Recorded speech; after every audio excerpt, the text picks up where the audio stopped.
ይህ መልእክት የሚተላለፈው ከአራት አይነ ማህበረሰብ። የዛሬው መልእክታችን አጠር ያለች ነች።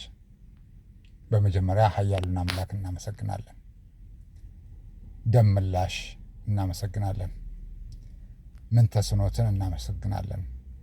ሁሉን ቻይ፣ ሁሉን አድራጊ፣ ሁሉን ፈጣሪ፣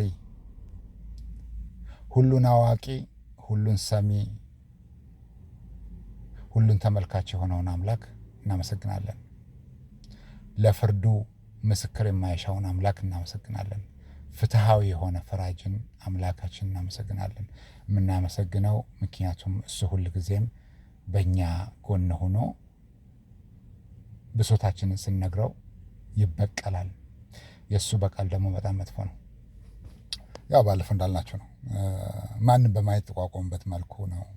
መጠቋቆም እንኳን ቢኖር ራስ ላይ እንደመጠቆም ማለት ነው። እዛው እርስ በርሳችሁ ማለት ነው። ማንም በማንም ላይ በማይጠቆም ሁኔታ የፈጣሪ በቀል ይካሄዳል።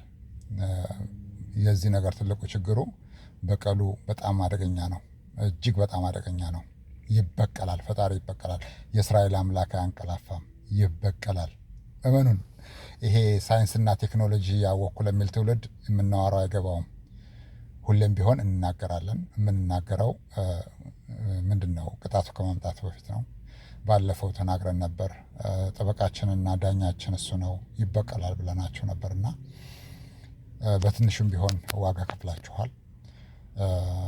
ሁሌም whenever you disrespect us, there will be some retaliation.